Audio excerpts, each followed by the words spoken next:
Hello, and welcome to Japan Lyric Room. In this program, we explore the lyrics of Japanese songs, delivering clear explanations of their meanings and unique cultural backgrounds. Please note that while the voices and illustrations in this video are AI-generated, the project itself is run by two Japanese creators living in Japan. The script is carefully researched and written by us to provide original explanations. Yes, absolutely. So, I want you to imagine standing in the middle of Tokyo in 1977. The neon is just blinding, right?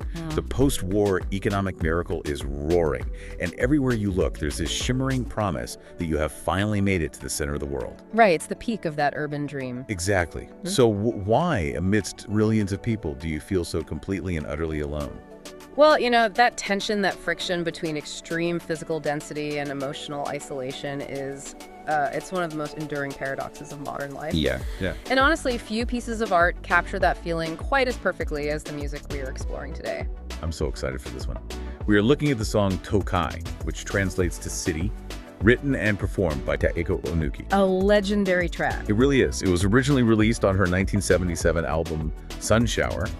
And I think anyone who has followed the global resurgence of Japanese city pop knows the heavy cultural weight of this record. Oh, for sure. But to really grasp what Onuki was doing with her lyrics, we have to kind of understand the sonic landscape she was rebelling against at the time. Right. The contrast is super important here. Exactly. If you turn on the radio in mid-1970s Japan, you're mostly hearing Kyokyuku standard Japanese pop. Which has a very specific sound. It does. It was beautiful, but it leaned really heavily on dramatic orchestral arrangements, sweeping strings and very emotive traditional vocal stylings. It was highly sentimental. Very theatrical. Right.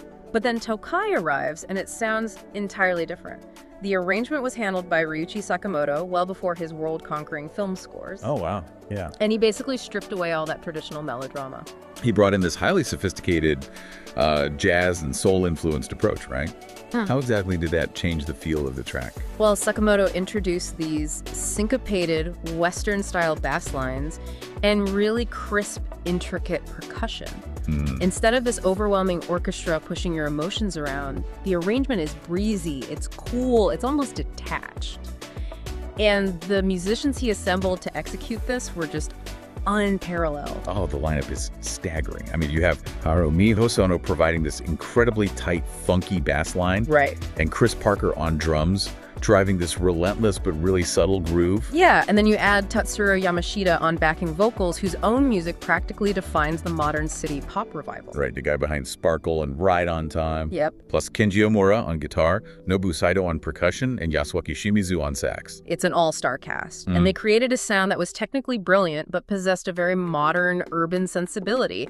It acts as this slick, polished frame for Onuki's crystal clear, almost stoic vocal delivery. And, I think that polished sound is precisely what makes the critical, observant lyrics so subversive. Right, because it sounds like a celebration of the city. But it operates as a profound critique of it. Exactly. And that friction is why the song hasn't aged a day. I mean, even recently, in January 2026, singer-songwriter Noriyuki Makihara released a remake of Tokai featuring Taeko Onuki herself. Which just proves the song's timeless appeal, right? Totally. The themes of urban loneliness and the struggle for independence resonate just as strongly now as they did 50 years ago. Which brings us perfectly to our mission for today. We're going to explore the lyrics of this song by walking through 7 crucial phrases from the track in order. Unpacking their meanings, the Japanese nuances, and the cultural backgrounds. Exactly. We'll take our time and really listen to the story Onuki is telling. So, let's begin with how she sets the scene. Okay, let's hear it. The opening line she sings is, which translates to, the city of sleepless nights. Cultural nuance. A city that never sleeps. A sleepless night town where excessive artificial light rushes toward the people like an inescapable flood. When we usually hear the phrase, Nemuranai Yoru no Machi, the city that never sleeps, it's framed as a positive thing. Right, like an exciting nightlife. Yeah, but the way she positions it, this light sounds almost aggressive. The historical context really changes the tone here. Tokyo in the late 1970s was rapidly transforming into a 24-hour megacity. Just nonstop. Exactly. It was becoming a monument to endless consumer desire. And right after this opening line, Onuki describes these city lights as a buzzing flood. The Japanese word used for buzzing is zawamiku. Zawamiku. Right. And this isn't just the physical hum of electricity. Zawamiku carries a psychological weight. It's a restless noise, an anxious, unsettled reverberation. It's the sound of a crowd that just can't find peace. So the light itself carries a kind of ambient anxiety. Exactly. It's an overwhelming energy that threatens to swallow an individual's internal silence. I mean, human beings fundamentally require darkness to rest, to reflect, to be still. Yeah, of course. When a city constructs this artificial daytime that demands your constant attention, it strips away that necessary silence. Onuki captures this very subtle discomfort of watching her environment turn into a machine that never powers down. Oh, that makes so much sense. Like if you've ever found yourself scrolling on your smartphone in a pitch black room at 2 a.m., you know exactly what she means. Oh, that's a great analogy. Because visually, it's just a bright screen. But emotionally, it's a buzzing flood of information, notifications, demands on your attention. It's profoundly overstimulating. Yeah, and it keeps your brain in a state of high alert. You can't actually rest while you're bathed in that artificial glow. Right. But if the environment itself is that overwhelming, how does a person survive it? Well, you can't just walk around exposed to that much sensory pressure without it breaking you down. No, you'd go crazy. People survive by adapting, usually by creating a barrier between their vulnerable selves and the demanding environment. And Onuki addresses this adaptation directly in her second phrase, Which translates to playing with dressed-up hearts. cultural nuance, people who arm themselves with a dressed-up heart, playing a part and hiding their true selves, the superficial emptiness of urban social interaction. Dressed-up hearts. That phrasing is so poetic, but there's a real tragedy to it, I think. There really is. It implies that the core of a person is being suffocated by layers of decoration. And the brilliance here lies in her specific use of the Japanese language. The verb kikazaru is almost exclusively used for physical adornment. Like dressing up in expensive clothes. Exactly, dressing up in luxurious clothes, putting on expensive jewelry. But she applies it to the kokoro, the mind, or the heart. Oh, wow. She is pointing out that urbanites aren't just tailoring their outward appearance, they are tailoring their personalities to fit the sophisticated aesthetic of the city. They're turning themselves into characters. Yes. It's a survival mechanism. If you want to stand on the giant, intimidating stage of a major metropolis, you can't just be your messy, authentic self. You put on armor. Right, and engage in this empty masquerade. Precisely. Earlier in the song, she actually mentions the colorful women passing by, but she recognizes that this glamour is just a mask. The verb asobu, to play, highlights that these interactions are fundamentally a game. Just playing at connection. Right, which leaves everyone involved feeling totally empty. That makes me wonder, though, if everyone is wearing a mask to fit the city's expectations, do you think they even realize they were just playing anymore? Or have they forgotten their true selves entirely? Honestly, many probably have forgotten. The mask becomes the face over time. But the crucial element of this song is that the narrator does see through the act. He's the observer. Exactly. She is an observer standing outside the masquerade, seeing it for exactly what it is. And that leads to her ultimate judgment of this lifestyle. And it is a harsh judgment. Let's look at the third phrase. She sings, which translates as, enveloped in a glamour that holds no value. Cultural nuance. Enveloped in a superficial glamour that holds absolutely no intrinsic value. A cool rejection of a world built on appearances. That is incredibly blunt. Yeah. She just takes a knife right to the illusion. She does, and the linguistic weight of that line really anchors the entire song. The word nochi translates to intrinsic value, dignity, or true worth. So it's not about the monetary cost. Not at all. It isn't about a price tag. It's about spiritual or substantial weight. I mean, think about the landscape of Tokyo, the luxury boutiques, the exclusive nightlife, the dazzling neon. The ultimate status symbols. Right, the things society trains us to envy and desire. And despite all that, Onuki just coolly dismisses it as valueless. Wow. This strict, stoic rejection of cheap trends is really what established her intellectual identity as an artist. I do want to push back on that perspective just a little bit, though. Sure, go ahead. Because isn't that shiny, intoxicating glamour the exact reason millions of people flock to the city in the first place? Well, it's certainly the initial draw. Right. The energy is undeniable. It takes an immense amount of intellectual confidence, almost a kind of arrogance, to stand in the epicenter of it all and say, actually, this is worthless. It does demand a resolute internal compass. You must have a very firm grasp on what constitutes real value to recognize when you are surrounded by a counterfeit version of it. That makes sense. The glamour is intoxicating, yes, but intoxication is temporary. And when it fades, Onuki is looking at what remains. Which leads us to the fourth phrase. Because if the glamour is worthless, the masses of people blindly chasing it become tragic figures.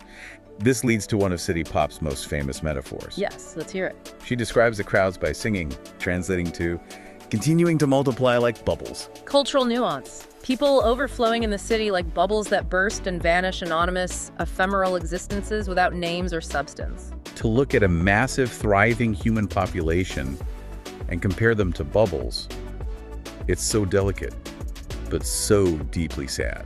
It perfectly captures the paradox of urban density. I mean, think about it. Bubbles multiply endlessly and fill a space, but they have zero tactile reality. They're hollow inside. Exactly. If you attempt to grasp one, it vanishes into thin air. The lyrics frame the crowds as this aimless flood of people. They multiply, but they lack substance. Just anonymous numbers flowing without a destination. Yes. Despite the overflow of goods and people in the city, there is zero soul-level connection. It's the ultimate urban emptiness. You know, it's like standing on a packed rush hour subway car. Oh, that's the perfect image. You are physically pressed against hundreds of people. You can feel their body heat, right? Yet you are completely isolated. You're just another bubble waiting to vanish when the doors open. Physical density paired with emotional starvation. Exactly. But seeing this truth requires looking past that shiny neon surface to what lies beneath. Which brings us to phrase 5. Yeah. She sings. This translates to the strange dark side of the world. Cultural nuance. The strange, distorted dark side of the city, loneliness and hypocrisy lying just beneath the sophisticated surface. So she's looking under the hood of the city. She is. The city looks beautiful and rational on the outside, but it actually operates on a system of hypocrisy that fundamentally grinds down humanity. And she's not going to just accept that. No, she isn't. In the lyrics, she declares she will say sayonara to this world. And in Japanese, sayonara isn't just a casual see you later. It's heavier than that. Much heavier. It carries a profound resolve of a permanent break. It is a statement of, I am never returning to this. So wait, is this sayonara her physically packing her bags to leave the city? Or is it a mental boundary she's drawing to protect her dignity? The text strongly suggests it's a mental declaration of independence. Oh. She can exist within the geography of the city without participating in its spiritual emptiness. Okay, but making a mental break like that requires a total shift in how you live your daily life. It absolutely does. You can't just say sayonara to the system and then go right back to your endless consumption. Right. Philosophy has to translate into action. And the song provides the exact instruction for that in our 6th phrase. She sings, translating to, stop living just for the day. Cultural nuance. Let's put an end to this ephemeral way of life where we consume ourselves and surrender to momentary temptations without a vision for the future. Stop living just for the day. It's a very sharp warning. It is. Let's unpack the word sonohigurashi. Usually it means financial poverty, like living paycheck to paycheck. Struggling to survive today with no safety net for tomorrow. Exactly. But Onuki uses it here to mean mental poverty or the ephemeralism of the city. Wasting one's precious self on nighttime temptations must end. So it's about not squandering your spiritual resources. Right. The strong word yamete, which means stop, is a timeless warning to retake the reins of your life. And remember, this is highly relevant during Japan's economic boom and just as much in today's consumer society. Honestly, this warning hits even harder today. Oh, how so? Well, think about our scroll culture. It is so incredibly easy to mentally live for the moment while actually just wasting time. Oh, absolutely. We spend hours chasing these tiny, meaningless dopamine hits on our phones, draining our emotional resources. It's the exact same mental sonohigurashi. That is a brilliant modern connection. The command to stop is a call to recognize that depletion. But that brings me to a big question. Once you strip away the fake glamour, the anonymous bubbles, and the endless nightlife, where are you supposed to go? What is actually left? Yeah. That leads us to the 7th and final phrase today, which is truly the emotional climax of the song. Let's hear it. She sings, translating to, let's go home together. Cultural nuance. Let's strip off our decorations and return to the sanctuary home where you can be your true self. Not alone, but together with someone precious. Oh, wow. The shift in tone there is stunning. It's breathtaking, isn't it? She spends the whole song being this cool, intellectual critic of the city, But it all leads to this incredibly warm, vulnerable invitation. Exactly. Home isn't just a physical building here. It's a return place for the soul where those social masks can finally be dropped. It's not about being a bitter lone wolf. No, not at all. After singing so much about lonely independence, the addition of Isho ni, meaning together, provides the ultimate salvation. It's about finding real connection amidst all the fakes. Yes.